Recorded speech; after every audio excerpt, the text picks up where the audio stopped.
Presiden Ukraina Volodymyr Zelensky mengunggah video untuk pertama kalinya selama perang skala penuh Rusia melawan Ukraina. Ukraina menggelar rapat antara Kongres Otoritas Lokal dan Regional. Pemerintah pusat Ukraina dan semua lembaga negara tetap sepenuhnya efektif dan dengan cepat dibangun kembali untuk mempertahankan negara. Pemerintah daerah telah mempertahankan persatuan, menunjukkan efisiensi dan koordinasi yang jelas dengan pemerintah pusat. Dalam kondisi seperti itu, kita tidak hanya dapat berhasil mempertahankan negara kita sekarang, tetapi juga bekerja pada rekonstruksi pasca perang Ukraina, kata Zelensky. Sebagian peserta hadir secara virtual. Zelensky menyapa satu persatu peserta rapat. Invasi Rusia ke Ukraina memasuki bulan ketiga. Belum ada tanda berhenti. Україна mendapat bantuan dari dunia інтернаціонал. Пропоную почати наше засідання з хвилини мовчання в пам'ять про усіх, хто віддав життя за нашу країну.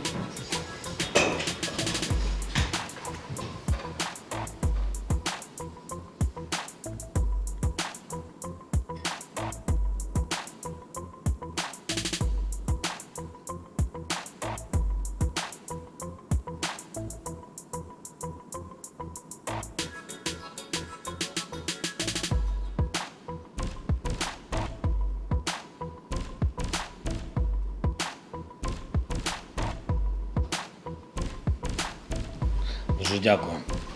Прошу сідати.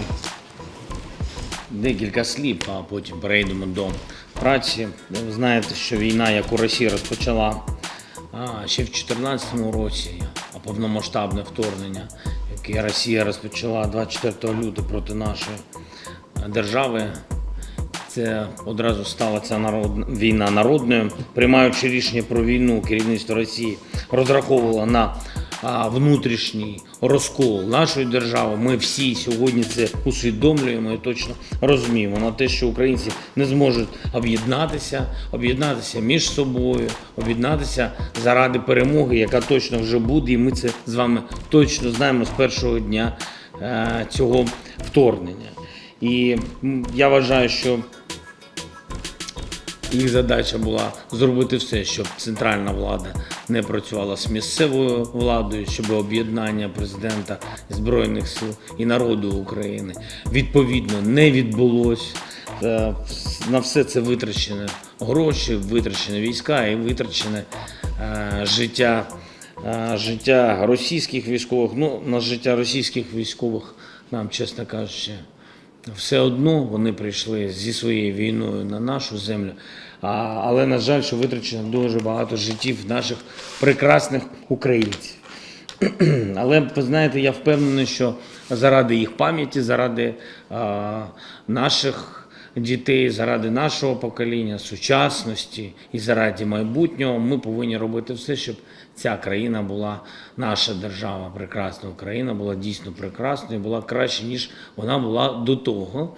І тому ми повинні кожен день, поки борються вся країна проти російських загарбників, ми повинні, як влада центральна, місцева, з нашими друзями, партнерами, витрачати на підготовку щодо відновлення нашої держави, відновлення післявоєнної. Але щоб після війни відбудувати нашу державу, починати треба вже зараз. Тому що зараз люди працюють, живуть, хочуть повертатися додому. Ви знаєте, цей відсоток прекрасно, думаю, не гірше за мене, що зі 100% тих людей, які вимушено виїхали і зі своїх домівок, і всього ми знаємо, більше 11,5 мільйонів покинули свої домівки, з них десь біля 5 мільйонів за кордоном. І ми знаємо, що з тих людей, які вимушено виїхали через війну,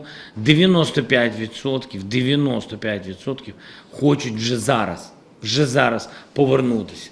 І тому я думаю, що ми повинні вже робити все, план передбачати план розбудови країни і розбудови європейської держави разом з нашими партнерами. Тому і присутність сьогодні наших друзів тут, і тому присутність, не випадкова присутність буде і в онлайн-форматі наших друзів.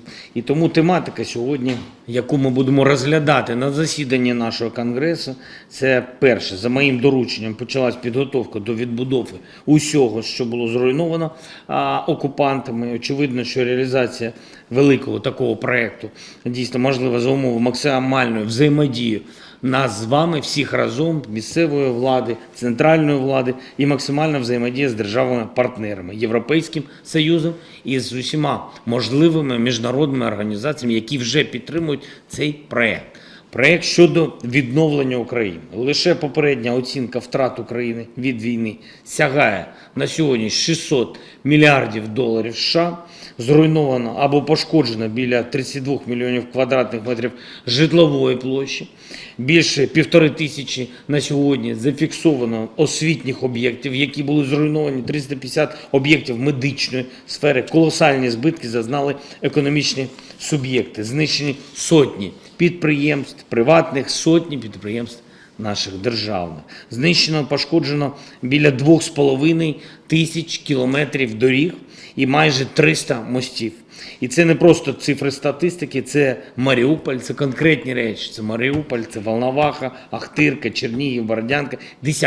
Десятки наших міст, містечок, селищ, які прекрасні були, яких на сьогодні немає, але не хочеться, щоб вони залишились тільки в нашій пам'яті, тому вони будуть обов'язково відбудовані всіма нами. Перед нами стоїть завдання все це повернути нормальне життя в усі наші регіони, куди прийшли, і, напевно, на жаль, але повинні ми бути реалістами, тому, напевно, в наші ще домівки і інші містечка будуть приходити російські ракети. Але, тим не менш, ми знаємо кількість цих ракет і знаємо, що скоро вони закінчаться, а наші сили не закінчаться, поки ми не відновимо і не відвоюємо повністю нашу землю. Я думаю, що це нормальне завдання для кожного і кожної з нас. Ми обов'язково зробимо його разом. Щодо відновлення нашої держави, першого пункту, який ми будемо розглядати на нашому конгресі, це тільки початок цього великого плану. На сьогодні я вже отримав підтвердження від Великої Британії, від Данії, від Японії, від Італії і ще декількох держав-партнерів, які погодились разом з нами відновлювати нашу державу країнами і окремо керівництво Європейського Союзу. Окремо я хочу, щоб доповів щодо початку цієї роботи над цим глобальним проєктом. Ми зможемо говорити про нього дуже довго, не буду витрачати час. Головний принцип цього проєкту – ми будуємо з Європою і з світом, відбудовуємо всю країну. За кожним містом і кожною країною буде закріплено партнерство з тим чи іншим містом або регіоном. Про ці деталі, якщо можна, з часом, обов'язково проговоримо. Другий пункт для обговорення сьогодні на Конгресі – це створення комфортних умов для життя усіх, хто був змушений залишити свій дім, квартиру або домівку через цю війну. Ми обговоримо питання забезпечення переселенців житлом. Третій пункт в засіданні Конгресу у нас беруть сьогодні очільники міст, які знаходяться під окупацією, зокрема мер Мелітополя Ваня Федоров.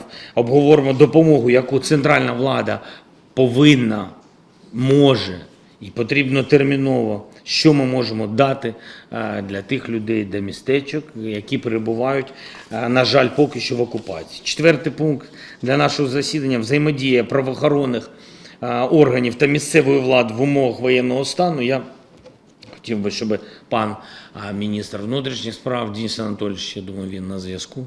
На зв'язку я просто не бачу поки що. Хочеться його послухати. І як будуть ці питання проблемні, тощо, як вони будуть вирішені і коли. П'ятий пункт – розвиток системи територіальної оборони. Окремо маємо розглянути також питання системної діяльності добровольчих формувань територіальних громад. І прошу командуюча сил тероборони бригадного генерала Галушкіна в ході виступу окреслити Будь ласка, що ще має бути зроблено як на рівні центральної влади, так на рівні місцевої влади, які є проблеми в комунікації тощо.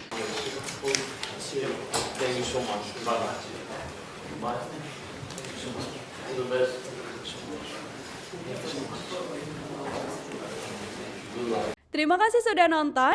Jangan lupa like, subscribe, dan share ya.